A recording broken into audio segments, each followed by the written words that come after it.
திருவாரூர் மாவட்டம் மன்னார்குடி அருகே அரசு பள்ளியில் பயின்று 12ஆம் வகுப்பு பொதுத் தேர்வில் 1102 மதிப்பெண்கள் எடுத்து பள்ளி அளவில் முதலிடத்தை பிடித்துள்ள தீபா என்ற மாணவி தனது மேல் படிப்பிற்கு அரசு உதவி செய்ய வேண்டும் என கோரிக்கை விடுத்துள்ளார்.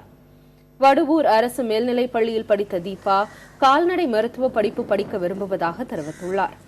ஆனால் தங்கள் குடும்பத்தின் பொருளாதார சூழ்நிலையால் தான் விரும்பிய படிப்பை படிக்க இயலாத நிலையில் இருப்பதாகவும் தீபா தெரிவித்துள்ளார்.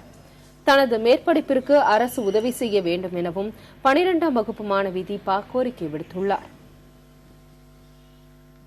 நான் தீபா வடூர் அரசு மேல்நிலைப் பள்ளியில் 12ஆம் வகுப்பு படிச்சுட்டு இருக்கேன். இப்போ நடத்தப்பட்ட தேர்வில் 1200க்கு 1102 மார்க் எடுத்திருக்கேன். நான் சின்ன பிள்ளைலேருந்தே அந்த அரசு பள்ளியில் தான் படிச்சுக்கிட்டு இருக்கேன். இதுக்கு முன்னாடி நடத்தப்பட்ட 10ஆம் வகுப்பு தேர்வில் 491 மார்க் எடுத்திருக்கேன். என்னுடைய குடும்பம் பொருளாதாரத்தால் கொஞ்சம் தாழ்த்தப்பட்ட குடும்பம். நான் அதுக்கு மேலே பிபிஎஸ்சி படிக்கணுங்கிறது ஆசை. அதுக்கு அரசாங்கம் ஹெல்ப் பண்ணால் கொஞ்சம் நல்லா இருக்குமேன்னு தோணுது. வடூர் மேல்நிலைப் பள்ளி என் பொண்ணு ரொம்ப கஷ்டப்பட்டு தான் படிக்க வச்சேன். என் 3 குழுமே நல்ல மார்க் தான் வாங்கியிருக்கு. மேலே படிக்க வைக்கிறதுக்கு எனக்கு வசதி பொருளாதாரம் பத்தலை. இதுக்கு மேலே என்ன செய்யணும்னு எனக்கு தெரியலை. ஏதாச்சும் ஒரு உதவி செஞ்சால் அரசு உதவி செஞ்சால் நல்லாயிருக்கும்.